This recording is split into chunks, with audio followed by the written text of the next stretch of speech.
What's poppin', everybody? It's a Saber 54. Kanto 151 is out. And we're gonna look at the first deck from this very good set with all the Kanto Pokemon. We're gonna start things appropriately with the first Pokemon from the Kanto Pokédex, Bulbasaur, and its evolution, Venusaur EX. Now, I'm gonna be honest with you guys. I've been up since yesterday all night trying to build a deck with this card, trying to make it work. I've used Celebi V from Chill and Rain for energy acceleration. I tried using the Gardenia supporter card like Welder, making a deck like that. I tried using an engine similar to what I've used for Hisui and Gudra with Geta and Bibarel. It just didn't work out. Sometimes it would, but most of the time it just wouldn't work out. Gardenia is just too slow, only draws you 2 cards. We don't really have the right support to facilitate it. Maybe if I had Professor's Letter like and expanded, who knows, maybe if we had some different cards. Using with Geta, it's much different compared to Gudra because this is a stage 2, we run candies, we have less space for consistency. It was just hell to make that work. And then with Celebi, I mean, it was sort of like I expected to. Difficult to work. So unfortunately, I'm gonna have to use this Pokemon in a manner that I do not like. We're gonna use this as a stall. Let your opponent fall apart on their own sort of a deck. I don't think these sort of decks have much place in the game. I've always expressed how much I hate them and dislike them. But looks like we're gonna be using one of these today. And if you guys don't know what this means, it's basically a deck where, in this case, I run no energies. We just run the Venusaur, and then we just run lots, and I mean lots of trainer cards for disruption, healing, just all sorts of ways to annoy and frustrate our opponent, and just let them sort of destroy themselves pretty much. So, start things off, main card for the deck, Venusaur EX. It's a big stage 2 Pokemon with 340 HP. It won't be easy to knock out. And the Tranquil Flower ability it has sort of expands on that. Heal 60 every turn with this effect. It's like a double Crystal Cave for healing Metal and Dragon Pokemon.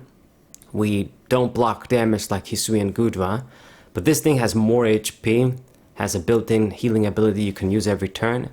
And combine this with the usual partners, Radiant Serena, and then the Oricorio, we can heal a lot of damage every turn, pretty much 100 damage every turn. So if your opponent doesn't do a lot of damage to convincingly get into that 2-hit KO range, if you're healing 100 damage every turn, I mean, they're not going to be able to do it. I got other healing cards as well that we're going to look at, but it's just a very powerful tank Pokemon. Your opponent's going to have a difficult time killing it. Now, if we could have powered up the attack dangerous Tox Whip, it would have been pretty solid too. You know, 150, poison and confusion. I mean, originally, this was meant to be a conventional deck. Get this guy out, attack, and then tank hits. But I just had to go this direction. But this is the Venusaur. Max it out. Then I got the 4 Bulbasaur. You only have one option. I had to craft these up too. Spent a lot of gems to make this deck happen. Just does Leech Seed, double retreat, 70 HP, really bad, but we need this for Venusaur. And then 1 Ivysaur. I like the artwork on this one, but I mean, it's not really anything spectacular, 100 HP. It's in that range where it's not that good, but we can't even use Level Ball to get it. This is what we got though. You never want to, well, I mean, we don't attack anyway in this deck. I was going to say you never want to attack with these cards, but even Venusaur won't attack. And then we got Oricorio and Serena. These cards are kind of self-explanatory, give me continuous healing turn after turn. And then we run 4 Klefkis too as our hopeful opening Pokemon to slow the game down. Once again, this is going to slow down things like Chien-Pao, Fusion Strike Mew among any deck that uses, you know, Greninja to draw cards. It just shuts down basic Pokemon abilities. It doesn't really affect this.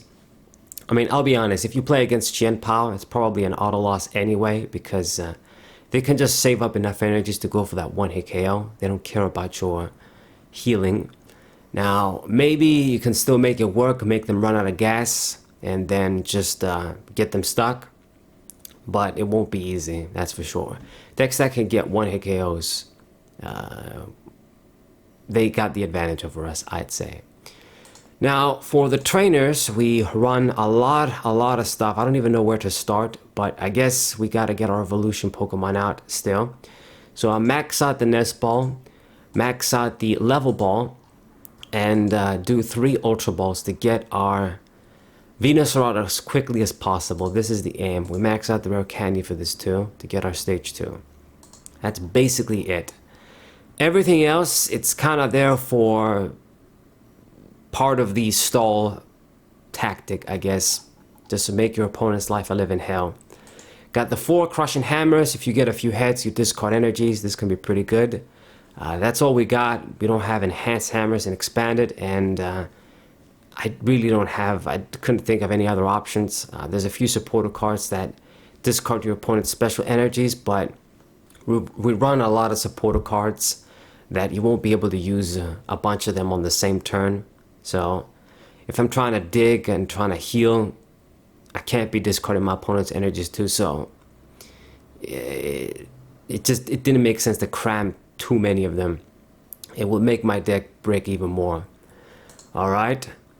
We got this tool, the Spirit Mask. This is going to be our main method to hopefully just mess with our opponent.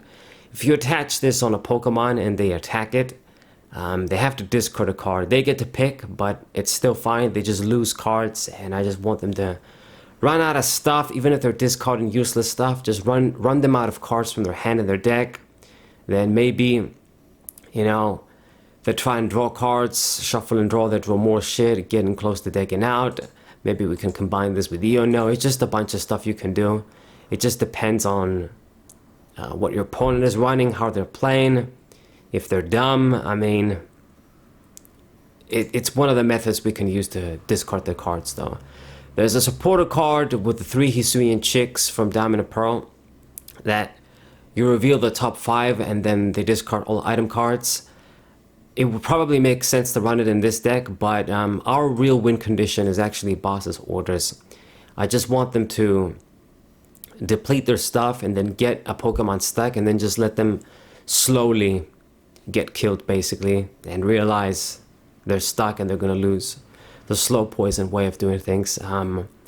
Using that supporter card that mills cards is not very consistent because it has to be items, and it once again conflicts with us having a lot of supporter cards. And maybe I guess 1 copy wouldn't be too bad, but there's just so many things that I want to run in this deck because we have a lot of disruption cards that we need, but we still need a lot of supporters to draw. That's the point. And yeah, even with 0 energies, this won't be the most consistent deck in the world, that's for sure. But anyway, I got 1 tech switch just in case we want to switch. Sometimes it's good. They get a bunch of hits on the Venusaur, it's close to dying, and then you switch, and then if they can't pull, you might be able to eventually heal it up with Serena, so that's good stuff. I mean, you never know when you're going to need a switch. And what else? I mean, I think these are all the items. The Pal Pad, actually, using this card for once. So this is something that puts cards back in the deck. So in that sort of a race of who's going to deck out first, because you do draw a lot of cards too to set up, and put back supporter cards like Boss's Orders, maybe Cheryl, maybe even Rezane's backup, you never know. Just something. So I'll run 2 of these, and then I think these are all the items. Stadium of Choice is going to be the town store, an easy way for me to get the Spirit Mask, and pretty much that's about it. It's going to help out your opponent too, but it doesn't really matter too much. I want them to grab their stuff. I want them to just go ham and then get them stuck and they can't do shit. And then 1 Temple of Sinnoh too to stop Pokemon with special energies. This is still pretty good.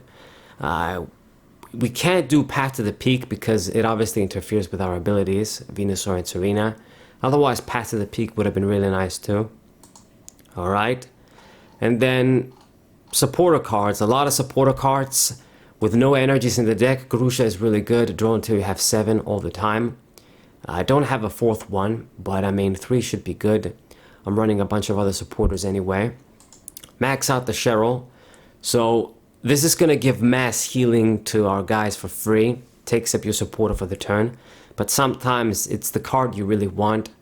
Especially if they make big attacks and discard energies. You do this and they gotta start again. I mean, it's good. It's healing. It's part of the stall tactic. So run this for sure. Then I do the 2 bosses orders. I've already touched upon this card. This is the real win condition of this deck.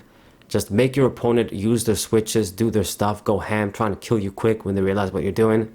And then use this to get a support Pokemon stuck with Big Retreat, something that really can attack. And yeah, this is what the win condition is pretty much. With 2 in the main deck and then double Palpad, I will be able to use it a bunch of times. So, you know, even if they have a few switch to spare, they're going to run out eventually. That's the point. Max out the Iono, self-explanatory, and then I do 1 Rosane's backup. So this card lets me grab a Stadium back, grab a Pokemon back, grab an Energy, which we don't have unfortunately, and grab a tool back because we only got 4 of the Spirit Masks. Maybe we're going to run out. Maybe they use Lost Vacuum on it. It's just something. I decided to have this as opposed to Miriam. It's just another deck recovery card. Sort of part of the plan.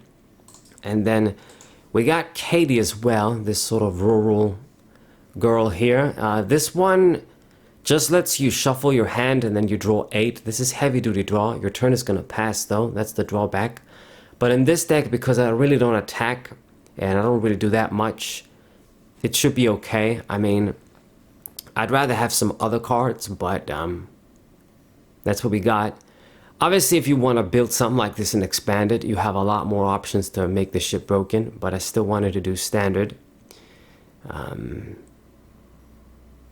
Nothing else to add. I mean, yeah, standard, but for my expanded guys, because I do get requests for expanded, for the Nidoqueen deck, when I do that, I'm going to do it in expanded because it's the best way to use it with the team up Nidoqueen. Anyway, and this is the deck. I don't think I forgot anything. Just tank with Venusaur, try and discard your opponent's resources, get them stuck. That's pretty much it. Make them deck out or just get stuck to lose. That's the deck. I hate to use it like this, but it was the best way for me to make it work. So this is the deck profile, guys. I hope you enjoyed it, or maybe if you think this shit is going to be boring, you could say it's going to be, but for once, I guess I'm going to be using a stall control deck as well.